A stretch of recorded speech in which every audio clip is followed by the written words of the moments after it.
The red and blue lights spun like a storm across the gravel driveway. 4 squad cars. Not 1. 4. All lined up like they were responding to a hostage situation instead of a 62-year-old man closing his sanctuary gate for the night. A voice boomed from the loudspeaker. "Step away from the gate, sir. This is an official order." I didn't move. The gate, steel, reinforced, double-latched, stood firm behind me. Welded last winter after a delivery truck had accidentally rammed the old wooden one. This time, I wasn't taking any chances. I raised both hands and called out calmly. "This is private land. You're trespassing. The road behind me is illegal." A second officer stepped forward, hand on his holster. "Sir, unlock the gate or we'll be forced to enter." That's when the front door to the house swung open, and my wife Rachel stepped out. Barefoot, calm, and carrying a 2-inch thick stack of legal documents hugged to her chest like a Bible. Her voice was clear and measured. "Officers, before you make a mistake, I suggest you take a look at the property lines filed with the county. We have the deed. We have the survey. And we have a cease and desist order, signed this morning." The standoff froze.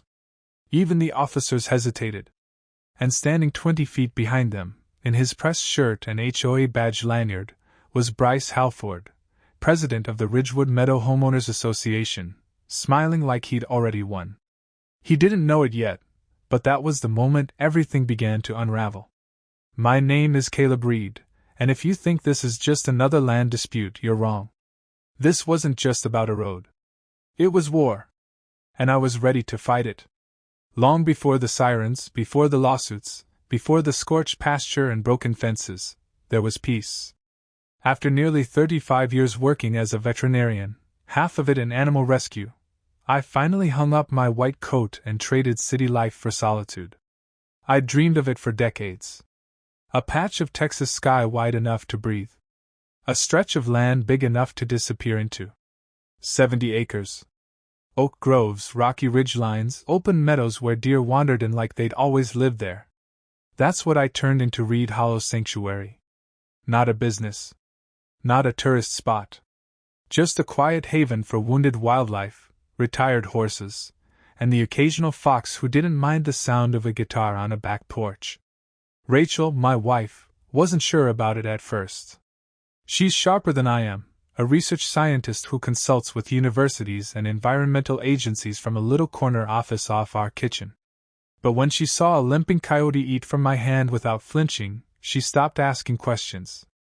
"This place is magic," she whispered that night. And from then on, we protected it like a sacred thing. We didn't bother anyone. We paid our taxes. Hosted high school students every spring. Donated feed to the local stables during the drought. Kept to ourselves. And for nearly 4 years, that's exactly what we had, peace. Until the Bulldozers came. I remember the first morning I heard them. Not close, distant, maybe half a mile off. Just enough to rattle the ground and startle the birds. I figured it was roadwork. Maybe someone was clearing trees for a barn. But the next week, I saw the signs. Future site of Ridgewood Meadow, luxury living starting at $399,000. Rachel stood beside me, arms crossed, lips tight. "It's right up against the south fence," she said. A month later, the joggers arrived. The strollers. The noise. And then came the flyers from the Ridgewood Meadow HOA. I wasn't part of their neighborhood. I wasn't part of their plans. But they had already decided I would be. It started with a vibration. I was sitting on the back porch with Luna, a rescued white-tailed doe, resting at my feet. The coffee in my mug rippled like something out of Jurassic Park. Then came the low growl, faint at first but growing louder, heavier. Industrial. I stood, heart tightening, and looked toward the southern slope. Dust. A thick column rising like smoke beyond the cedar trees. Not just one vehicle. Several. I took the truck down the dirt path and followed the noise, tires bouncing over roots I knew by heart. When I reached the ridge that overlooked the back pasture, I slammed the brakes. They were on my land. A full construction crew. Bulldozer. Grader. Concrete mixer. Men in safety vests shouting and gesturing. Rebar already laid out in stacks. And right in the middle of it, holding a clipboard and talking like he owned the earth, was Bryce Halford, president of the Ridgewood Meadow HOA. I stepped out of the truck. My voice cut through the roar. "What the hell is going on here?" Bryce turned slowly, almost smugly, as if this confrontation had been rehearsed. "Caleb! Glad you made it down. I was going to drop by later, but figured we'd get a head start. Just putting in an access lane, connects the new development to Highway 22. Access lane?" I said. "Through my wildlife pasture?" He tilted his head like I'd misunderstood. "Technically, it's part of the subdivision's emergency infrastructure plan. Voted on last quarter. It improves first responder access and adds community value. Nothing personal. You never asked me. You didn't notify. You sure as hell didn't get permission." He smiled, too casual. "Look, I get that you're attached to the land, but trust me, this actually helps you. Increases your property's valuation. And if you're worried about paperwork, well, the city's aware. We've filed all the forms we needed. Not with me, you didn't." He held up his hands.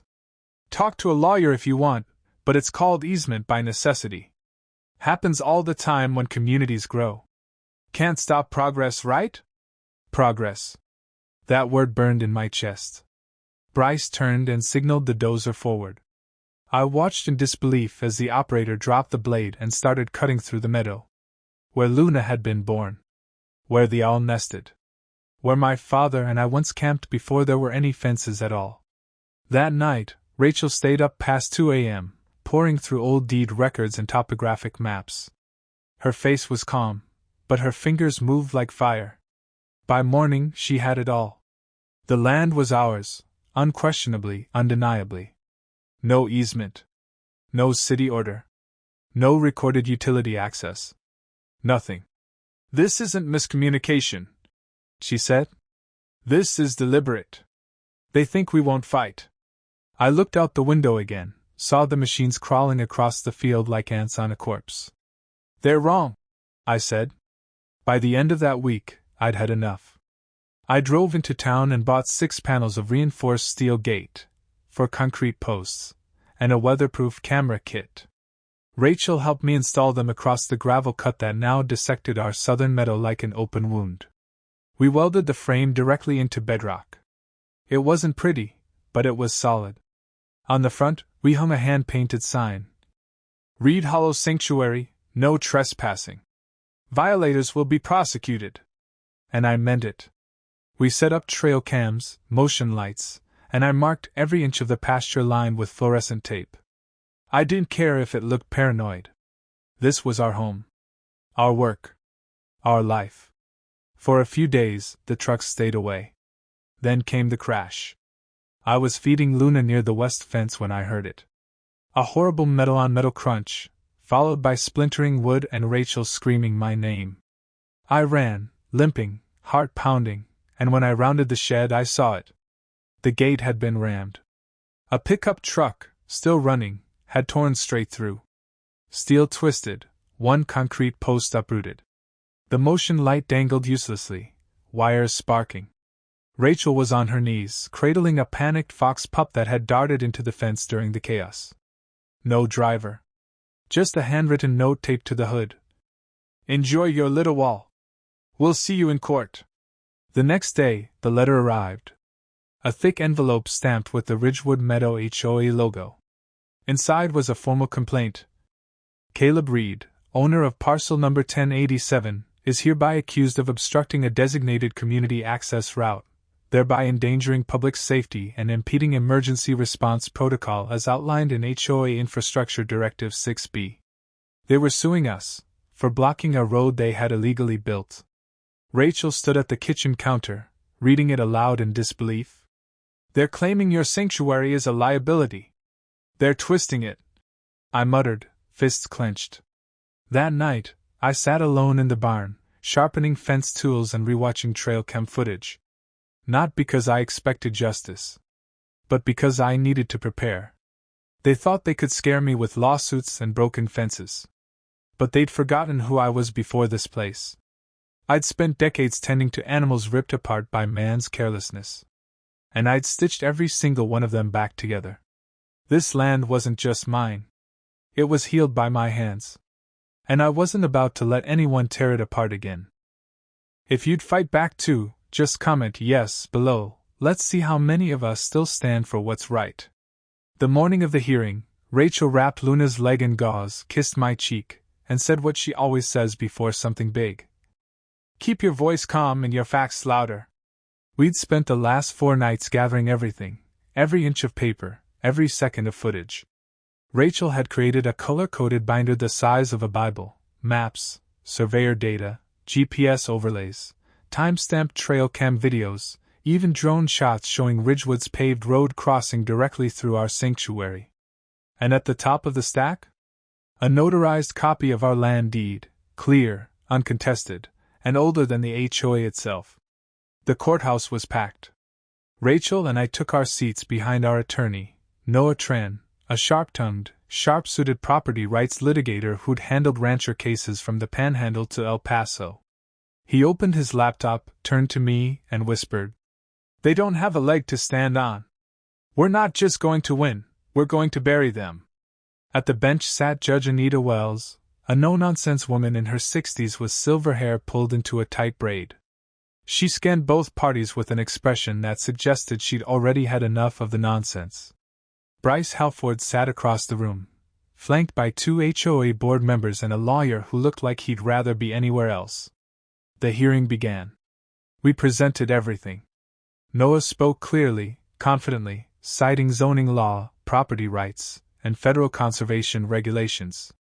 Rachel passed forward the sanctuary's state certification. I showed the video of the pickup truck destroying our gate, alongside Bryce's HOA memo encouraging urgent progress on access development. Judge Wells didn't interrupt once, but her face hardened. Then she spoke. "The HOA has failed to demonstrate legal authority to construct, utilize, or enforce access through private land. This court hereby grants a temporary injunction prohibiting Ridgewood Meadow HOA from entering or altering any part of the Reed Hollow Sanctuary until further notice." Bryce looked like someone had just unplugged his spine. But it wasn't over. After the ruling, as the room began to empty, Rachel stayed seated. Her eyes locked on a name in the documents she'd reviewed the night before, buried in fine print on the HOA's infrastructure filings. Colton Ashby. A signature. No title. No address. But Rachel had seen it before. Later that night, in her office, she pulled out a flyer we'd received 6 months ago. One of the first from Ridgewood's glossy community outreach campaign. On the back, under the developer's logo, it read, "An Ashby Urban Vision Project." Rachel looked up at me, pale. "Bryce didn't start this," she whispered. "He's just a puppet. Ashby's the one pulling the strings." I didn't know who Colton Ashby was yet. But I was about to find out. And so was the rest of Texas. I woke to the sound of popping. Not loud at first, like twigs cracking in a fire pit. But then came the glow. A flicker through the blinds. Orange. Violent. Moving fast. Rachel was already out of bed. "Caleb, the barn!" I bolted to the window. Flames were pouring from the east side of the rescue barn, climbing up the timber walls like they were starved for oxygen. Smoke curled into the sky. Shadows danced in the tree-line. And then it hit me. Luna. She'd been moved there the night before for isolation. Her wound had reopened. I didn't stop to think. I threw on boots, grabbed the soap towel from the back porch bucket, and sprinted into the fire. The air was already thick, burning my throat. I held the towel over my mouth and dove into the smoke-blind heat. Inside, animals screamed.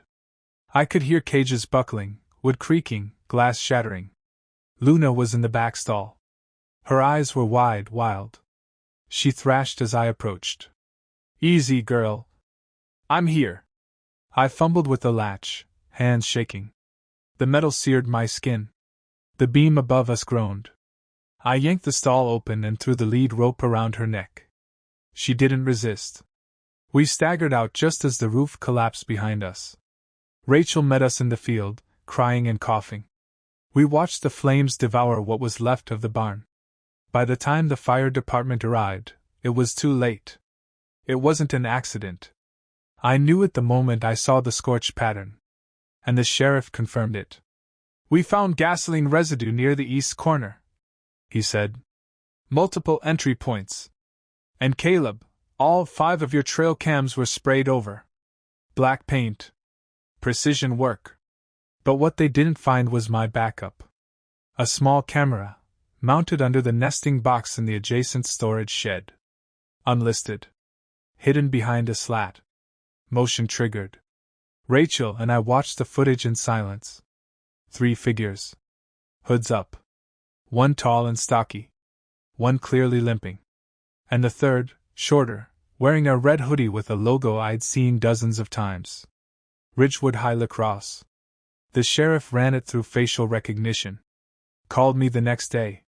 "That's Bryce Halford's son," he said. "We've got a positive ID. And he's already lawyered up."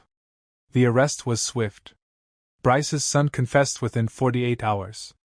Said he didn't mean for it to go that far. Claimed the plan was to scare them off the land. And then came the real blow. "My dad said the road had to stay. If they won't move, we push back. He said it'd all be handled once Ashby signs off." Rachel dropped the pen in her hand.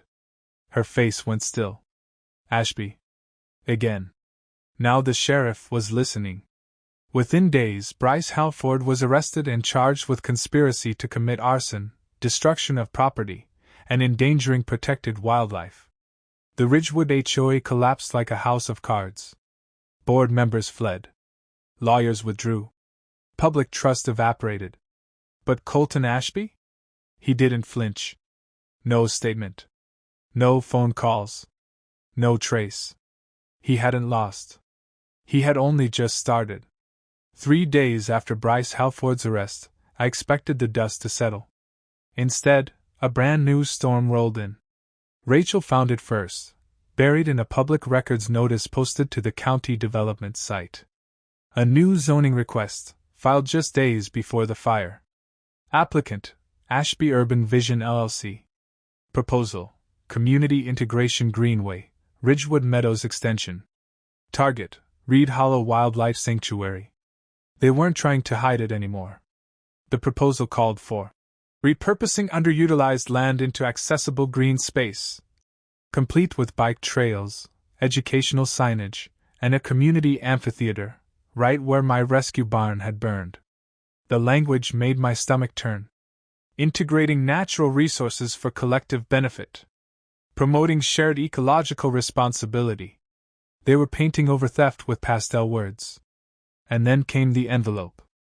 A white, government-issued letter arrived in our mailbox. Department of Federal Infrastructure and Land Use, Region 7.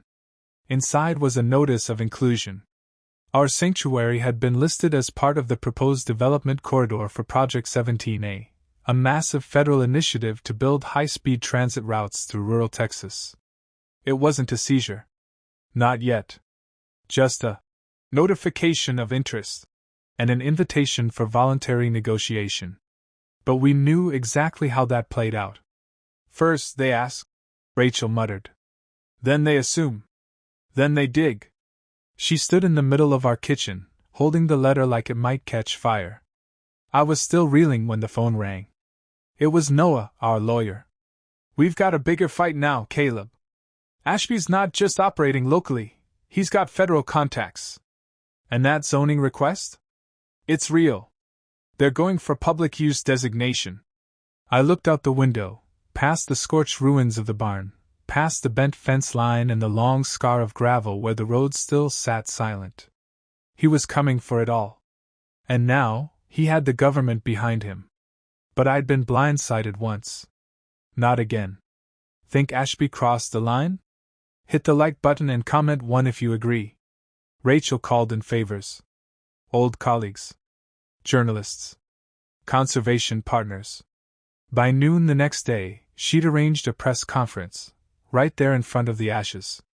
We stood with Luna grazing quietly behind us, a burn beam still jutting from the earth like a tombstone. Cameras rolled. Reporters took notes. Rachel stepped up to the microphone, her voice clear and steady.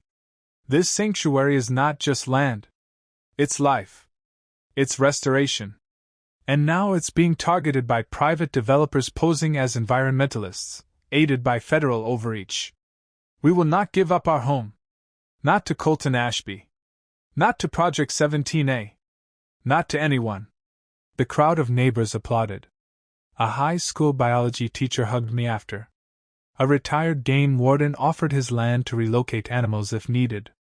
Within 48 hours, the hashtag #StandWithCaleb started trending on local Twitter feeds. A week later, it hit state news. Then national. Letters poured in, veterans, teachers, farmers. People who'd faced the same kind of silent land theft under different names. They weren't just standing with us. They were standing against something bigger. But as the cameras packed up and the sun dipped behind the far ridge, I felt it deep in my chest. This wasn't the final battle. Ashby hadn't shown his face yet. And I had a feeling that when he did, he'd bring more than just bulldozers. He'd bring Washington. Ashby's silence didn't mean surrender. In the weeks following our press conference, we received 3 more letters from various agencies, each more formal than the last. Polite but pressing. Coldly bureaucratic. They called it voluntary acquisition. They called it community alignment. They never called it what it was, erasure. That's when Rachel looked at me across the breakfast table, dark circles under her eyes, hands wrapped around her coffee mug like it was her last defense. We're not going to win this by just saying no, Caleb, she said. We need to make this land untouchable. It started with a call to Noah. Then came the paperwork. Mountains of it. Deeds. Tax records. Environmental studies. Wildlife rehabilitation reports. Historical registry applications. Rachel pulled every conservation contact she had, former students, professors, state wildlife officials.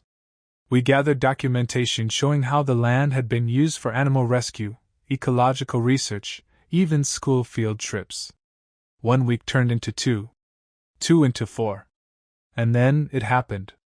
In a modest courtroom on a rainy Thursday, Judge Anita Wells read the motion aloud. Pursuant to State Code 47B and federal conservation statutes, the land known as Reed Hollow Wildlife Sanctuary is hereby recognized as a protected nonprofit conservancy. Effective immediately, this property shall be safeguarded in perpetuity against sale, seizure, or development, public or private, without express violation of its ecological charter. Rachel squeezed my hand. I didn't realize I had been holding my breath until the courtroom erupted in applause. It was done. They couldn't take it. Not anymore. Within 48 hours, Noah filed the final protections. A public notice went out across the state. Reed Hollow was now a sanctuary by law. Any breach of that status would trigger federal enforcement. Ashby's grip loosened. And then it snapped. Turns out, Rachel had been right to dig deeper. Buried in one of Ashby Urban Vision's earlier filings was a forged easement agreement. Not just misrepresented, fabricated. With fake landowners' signatures and backdated city approvals. When we sent the evidence to the state attorney general's office, it took less than a week for a formal investigation to be opened. By the following month, Colton Ashby was under active review for land fraud, conspiracy to misappropriate property, and falsification of government records. His development project was suspended. Investors pulled out. And just like that, the man who had whispered behind closed doors, pushed papers behind HOA logos, and sent bulldozers instead of apologies, vanished from the headlines. But we didn't. People still showed up every weekend. Teachers brought students. Volunteers helped us rebuild the barn, stronger this time, with stone walls and a fireproof roof. Luna wandered nearby again, healed and unafraid. And on the gate, now freshly painted, a new sign hung. Reed Hollow Conservancy. Protected. Permanent. Unyielding. Ashby had tried to erase us, Instead, we became unerasable. Would you do the same to protect your land? Comment yes or no, we'd love to hear your take. The mornings had begun to feel lighter. After the ruling, after the rebuilding, after the long sleepless nights of waiting for engines to roar down our driveway, things finally felt still. Luna grazed freely again. Volunteers returned to finish fencing. The barn, half complete, stood like a monument not just to survival, but to resistance. Rachel and I had resumed something that almost resembled routine. Until the package arrived. It was left without a stamp, without a sender, just a flat, manila envelope tucked between a wildlife feed shipment and a stack of mailers from conservation partners. Rachel opened it at the kitchen counter. Her face changed instantly. Pale. Focused. Caleb, she whispered, sliding it across the table. Inside was a single photograph. Aerial view. Shot from above. Our ranch. The new roof of the barn still glinting in the sunlight. The fresh fencing. The new sanctuary sign. And over it all, a big red X, drawn in marker across the center. Below it, scrawled in tight handwriting. You stopped one plan. But there are others. I didn't say anything. Just stared. The message wasn't loud. It wasn't violent. But it was surgical. A cold whisper reminding us that the fight we thought we'd won might only have been a battle in something much bigger. Rachel folded the letter slowly, her hands steady despite the fear I saw brewing behind her eyes. They're watching, she murmured. Again. That night, we locked the doors twice. We checked every camera angle, reactivated motion alerts, and posted new signage. But it wasn't paranoia. It was memory. Because we knew what came next when people like Ashby didn't get what they wanted. Only this time, there were no HOA logos. No city zoning hearings. No paper trails. Just a drone. A red X. And a warning. The next morning, I found Rachel standing by the old fire pit where the barn had once been, now just a bed of gravel and wildflowers. She held the photo in one hand, her other resting on Luna's back as the doe nuzzled gently against her hip. I stepped beside them, and for a long while, we just stared out across the field. To the woods beyond. To the horizon behind it. We didn't speak. Because we both knew, peace doesn't come from winning a war. It comes from being ready for the next one. We weren't afraid. But we weren't naive either. Somewhere out there, maybe in a city office, maybe in another development firm, someone was already drawing up another map. But next time, they wouldn't be walking into a pasture. They'd be walking into a fortress. In the end, this story isn't just about land. It's about standing your ground, literally and figuratively, when the world around you tries to erase what you've built with your own two hands. Caleb and Rachel didn't just protect a sanctuary, they defended a principle, that legacy, truth, and quiet purpose matter more than profit or power. This is a reminder for all of us, especially those who've worked a lifetime to earn peace, that we must stay vigilant. Whether it's an HOA pushing boundaries, a developer rewriting maps, or a government agency cloaked in polite paperwork, the threat to what's yours rarely announces itself with sirens. But when we stand together, with community, clarity, and courage, even the most powerful forces can be stopped. Your voice matters. Your land matters. And when rooted in truth, no one can move you. So the next time someone tells you it's just progress, ask progress for whom? Because if we don't protect what's sacred, whether it's a pasture, a home, or a way of life, no one else will. And that's a fight worth showing up for.